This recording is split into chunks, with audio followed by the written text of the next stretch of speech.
नमस्कार, दिव्य हिमाचल टीवी में आपका स्वागत है। मैं हूं आपके साथ निखिल अवस्थी। शुरू करते हैं आज का बुलेटिन मुख्य समाचारों के साथ। मुख्यमंत्री ने पीएम मोदी से कांगड़ा एयरपोर्ट विस्तार के लिए मांगी आर्थिक सहायता, समझाया सामरिक महत्व। मुख्यमंत्री को भरोसा, विधायक और मंत्री काम करें तो नगर निगम भी जीतेगी भाजपा। भाजपा कार्य समिति पर कांग्रेस का तंज, किसान आंदोलन को मुट्ठी भर कहना उनका अपमान। सरकार की अनदेखी से नाराज मुस्लिम समुदाय, ना हज कमेटी बनी ना ही अल्पसंख्यक निगम। कोविड वैक्सीनेशन में टॉप 10 में पहुंचा हिमाचल, 63,890 फ्रंटलाइन वर्कर्स को मिली पहली खुराक। कुल्लू पुलिस ने दबोचे नेपाल के तस्कर, महिला व पुरुष से पकड़ी 10 किलो चरस। गर्म हुई रातें, नाहन का पारा 13 डिग्री से पार, मैदानी इलाकों में 22 और 23 को कड़े तेवर दिखाएगा मौसम। और अब समाचार विस्तार से। कांगड़ा एयरपोर्ट का सामरिक और पर्यटन की दृष्टि से कितना महत्व है, इस बात को आज मुख्यमंत्री ने केंद्रीय सरकार को समझाया। देखिए प्रधानमंत्री से हुई वीडियो कॉन्फ्रेंसिंग में क्या कहा सीएम ने। मुख्यमंत्री जयराम ठाकुर ने नीति आयोग के समक्ष हिमाचल का पक्ष रखते हुए यहां अधोसंरचना के विकास पर जोर दिया। शनिवार को प्रधानमंत्री नरेंद्र मोदी ने नई दिल्ली में नीति आयोग की गवर्निंग काउंसिल की छठी बैठक की अध्यक्षता की। शिमला से इस बैठक में शामिल होते हुए मुख्यमंत्री जयराम ठाकुर ने कहा कि पहाड़ी राज्य होने के कारण हिमाचल प्रदेश में अधोसंरचना सृजित करने के लिए अन्य राज्यों की अपेक्षा अधिक धनराशि और संसाधनों की आवश्यकता है। उन्होंने प्रधानमंत्री से आग्रह किया कि मंडी में ग्रीनफील्ड हवाई अड्डे के निर्माण और कांगड़ा हवाई अड्डे के विस्तार के लिए पर्याप्त आर्थिक सहायता स्वीकृत की जाए। इससे जहां पर्यटन गतिविधियों को बढ़ावा मिलेगा, वहीं ये सामरिक दृष्टि से भी महत्वपूर्ण है। जयराम ठाकुर ने कहा कि प्रदेश का बद्दी क्षेत्र एशिया का सबसे बड़ा फार्मा हब बनकर उभरा है। राज्य में बल्क ड्रग फार्मा पार्क के लिए प्रभावी रूप से कार्य करना आरंभ किया है। इसके अतिरिक्त राज्य में मेडिकल डिवाइसेज मैन्युफैक्चरिंग पार्क और इलेक्ट्रॉनिक मैन्युफैक्चरिंग हब के लिए भी प्रयास जारी हैं। उन्होंने प्रधानमंत्री से आग्रह किया कि प्रदेश के लिए इन सभी पार्क को स्वीकृत किया जाए ताकि यहाँ आर्थिक स्थिति में व्यापक परिवर्तन लाया जा सके। प्रदेश में भाजपा की जीत का सिलसिला जारी रहेगा और आने वाले सभी चुनाव भी भाजपा ही जीतेगी। मुख्यमंत्री ने और क्या कहा, आइए देखते हैं। मुख्यमंत्री जयराम ठाकुर ने कहा कि भाजपा अपनी जीत का सिलसिला जारी रखेगी और अब नगर निगम में भी भाजपा की जीत बरकरार रहेगी। सीएम ने कहा कि मंत्रियों व विधायकों को परफॉर्मेंस दिखानी चाहिए। वे जनता को बताएं कि उन्होंने क्या कुछ किया है, क्योंकि सरकार की उपलब्धियों के चलते यहाँ पर लगातार जीत हासिल हुई है, जिसका सिलसिला बरकरार रखा जाएगा और भाजपा सरकार यहाँ रिपीट होगी। भाजपा की कार्य समिति की बैठक को लेकर उन्होंने कहा कि राष्ट्रीय नेतृत्व उनके साथ है। राष्ट्रीय अध्यक्ष जगत प्रकाश नड्डा के आने से यहाँ कार्यकर्ताओं में खासा जोश है। कार्यकर्ता उत्साह के साथ आगे बढ़ रहे हैं। खुशी की बात यह है कि पूर्व मुख्यमंत्री प्रेम कुमार धूमल भी बैठक में पहुंचे और उन्होंने अपने सुझाव भी दिए। सभी ने विस्तृत चर्चा की, जिसके बाद ग्राम सभा से विधानसभा का नारा दिया गया है। सरकार विधानसभा में जीतकर यहाँ रिपीट करेगी। नीति आयोग की बैठक को लेकर पूछे सवाल पर उन्होंने कहा कि केंद्र सरकार के सामने मजबूती के साथ अपना पक्ष रखा है। प्रदेश कांग्रेस अब भाजपा के किसी फैसले पर हमलावर होती दिख रही है। कांग्रेस अध्यक्ष कुलदीप सिंह राठौर ने धर्मशाला में आयोजित भाजपा कार्य समिति की बैठक में पारित प्रस्ताव पर देखिए क्या कहा। कांग्रेस अध्यक्ष कुलदीप सिंह राठौर ने धर्मशाला में आयोजित भाजपा कार्य समिति की बैठक में पारित प्रस्ताव को पूरी तरह खारिज करते हुए कहा है कि नए कृषि कानून किसान विरोधी हैं और कांग्रेस इस प्रस्ताव का पुरजोर विरोध करती है। उन्होंने कहा कि भाजपा का ये कहना है कि यह आंदोलन मुट्ठी भर किसानों का है, ये पूरी तरह देश के किसानों का अपमान है। उन्होंने कहा कि कांग्रेस किसानों के साथ खड़ी है। कांग्रेस अध्यक्ष ने कहा कि आज लाखों किसान इन कानूनों के विरोध में सड़कों पर बैठे हैं।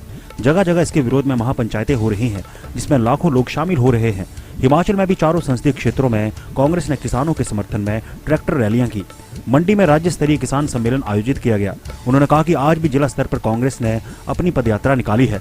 शिमला जिला की पदयात्रा 23 फरवरी को गुम्मा से छैला तक आयोजित होगी, जिसमें वे खुद और शिमला जिला के विधायक, पूर्व विधायक, जिला अध्यक्ष, ब्लॉक अध्यक्ष व अन्य पदाधिकारी भाग लेंगे। हिमाचल प्रदेश में मुस्लिम समुदाय उपेक्षा का शिकार हो रहा है। ना तो सरकार ने हज कमेटी का गठन 3 साल में किया और ना ही अब तक अल्पसंख्यक विकास निगम बनाया गया। जानिए और क्या क्या कहा समुदाय के नेताओं ने। हिमाचल प्रदेश में मुस्लिम समुदाय उपेक्षा का शिकार हो रहा है। ना तो सरकार ने हज कमेटी का गठन 3 साल में किया और ना ही अब तक अल्पसंख्यक विकास निगम बनाया गया। इसके साथ मस्जिदों के पारित नक्शों के बाद उनको बनाया नहीं जा पा रहा है। ऐसे में ये समुदाय खुद को उपेक्षित महसूस कर रहा है और राज्यपाल से मांग उठाई है जमीयत उलेमा हिमाचल, हरियाणा, पंजाब व चंडीगढ़ के वाइस प्रेसिडेंट मौलाना मुमताज अहमद काजमी ने कहा कि संगठन ने राज्यपाल को ज्ञापन दिया है। मौलाना काजमी ने बताया कि ज्ञापन में उन सभी बातों का जिक्र किया गया है जिनसे लगता है कि मुस्लिम समुदाय की उपेक्षा हो रही है। उन्होंने आरोप लगाया कि प्रदेश में अभी तक हज कमेटी का गठन नहीं किया गया है, जिस कारण हज पर जाने वाले यात्रियों को असुविधा का सामना करना पड़ रहा है। प्रदेश में सरकार के 3 साल हो गए हैं, लेकिन अभी तक अल्पसंख्यक वित्त विकास निगम व कल्याण बोर्ड का गठन नहीं किया गया। बोर्ड का गठन न होने से समुदाय के लोग अपनी समस्या को सरकार के समक्ष नहीं उठा पा रहे हैं। प्रदेश के लिए ये राहत बड़ी खबर है कि यहां हेल्थ वर्कर्स के लिए कोविड टीकाकरण का लक्ष्य तय लक्ष्य से अधिक हासिल कर लिया है। हेल्थ मिनिस्टर ने खुद ये खुलासा किया है। कोविड वैक्सीनेशन मामले में हिमाचल लगातार बेहतर प्रदर्शन करता जा रहा है। हेल्थ केयर और फ्रंटलाइन वर्कर्स की वैक्सीनेशन में ये राज्य टॉप 10 में है। स्वास्थ्य मंत्री डॉक्टर राजीव सहजल ने कहा कि अब तक 63,890 वर्कर्स को पहली खुराक दी जा चुकी है। राज्य ने 75% से अधिक टीकाकरण का लक्ष्य हासिल कर लिया है। अग्रिम पंक्ति कार्यकर्ताओं को दी जाने वाली प्रथम खुराक के लक्ष्य को 1 मार्च तक हासिल कर लिया जाएगा। स्वास्थ्य विभाग के बेहतर प्रबंधन और कार्यान्वयन के चलते टीके का दुरुपयोग बहुत कम हुआ है। स्वास्थ्य मंत्री ने आह्वान किया कि टीकाकरण के बाद इसका प्रतिकूल प्रभाव केवल 0.5% है। उन्होंने प्रत्येक व्यक्ति से टीकाकरण के लिए आगे आने का आग्रह किया। नशे के कारोबार को ही लोगों ने अपनी आजीविका समझ लिया है, मगर उन्हें मालूम नहीं है कि इस अवैध धंधे के कारण उन्हें जेल की हवा भी खानी पड़ सकती है। देखें ये रिपोर्ट। जिला कुल्लू के भुंतर मणिकरण मार्ग पर पुलिस ने चरस के साथ एक महिला और एक पुरुष को गिरफ्तार कर लिया है। यह चरस नेपाल से लाई जा रही थी और मणिकरण की तरफ ले जा रहे थे। पुलिस ने मणिकरण पहुंचने से पहले ही चरस तस्करों को दबोच लिया। दोनों तस्करों को न्यायालय में पेश किया गया, जहां से उन्हें 23 फरवरी तक पुलिस रिमांड पर भेजा गया है। पुलिस ने मामला दर्ज कर आगामी कार्रवाई जारी रखी है। पुलिस अधीक्षक कुल्लू गौरव सिंह ने बताया कि थाना सदर पुलिस की एक टीम गश्त व नाकाबंदी के लिए भुंतर मणिकरण मार्ग पर चील मोड़ पर खड़ी थी। इस दौरान 2 लोग पैदल जरी की तरफ जा रहे थे। पुलिस ने शक के आधार पर दोनों को रोका और तलाशी ली। तलाशी के दौरान उनके कब्जे से 10 किलो 30। कल शाम को कुल्लू पुलिस की एक टीम जरी और मणिकरण एरिया में गश्त पर थी। इस दौरान काफ़ी सारे लोगों की चेकिंग और व्हीकल्स की चेकिंग की जा रही थी।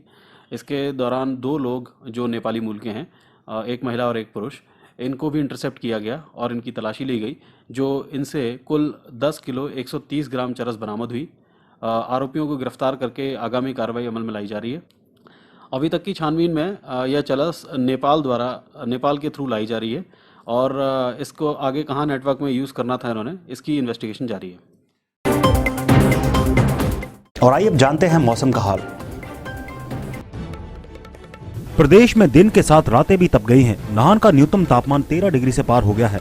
बिलासपुर, हमीरपुर का तापमान भी 9 डिग्री से अधिक रिकॉर्ड किया गया है। धर्मशाला, ऊना, कांगड़ा व चंबा का तापमान भी बढ़ने से यहां रात के समय गर्मी का एहसास होने लगा है। इन क्षेत्रों में न्यूनतम तापमान 8 डिग्री से अधिक दर्ज किया गया है।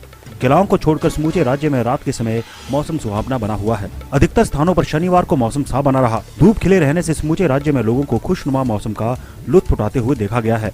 प्रदेश के मैदानी व मध्यम ऊंचाई वाले क्षेत्रों में रविवार को भी मौसम साफ बना रहेगा, मगर मौसम विभाग द्वारा पहाड़ों पर बारिश व बर्फबारी होने का पूर्वानुमान लगाया है। शिमला, मंडी, कुल्लू, सोलन, सिरमौर, चंबा में 22 से 24 फरवरी के दौरान कुछ स्थानों पर भारी बारिश, ओलावृष्टि और तूफान चलने का अलर्ट जारी किया गया है। मैदानी इलाकों में भी 22 व 23 फरवरी को तूफान चलने के साथ ओलावृष्टि होगी। और अब चलते चलते निवेश को प्रोत्साहित करने के लिए 10,000 करोड़ रुपए की परियोजनाओं की ग्राउंड ब्रेकिंग के लिए तैयार सरकार। एसजेवीएन के सीएमडी नंदलाल शर्मा को इंडियन कंक्रीट संस्थान ने लाइफ टाइम अचीवमेंट अवार्ड से किया सम्मानित। कांग्रेस के प्रदेश अध्यक्ष कुलदीप सिंह राठौर बोले, पार्टी चिन्ह पर ही करवाए जाएं नगर निगमों के चुनाव। कृषि विश्वविद्यालय के कुलपति के निर्देश, खेतों में जाकर साल भर का प्लान बनाए कृषि विज्ञान केंद्र। आज के लिए बस इतना ही। देखते रहिए दिव्य हिमाचल टीवी।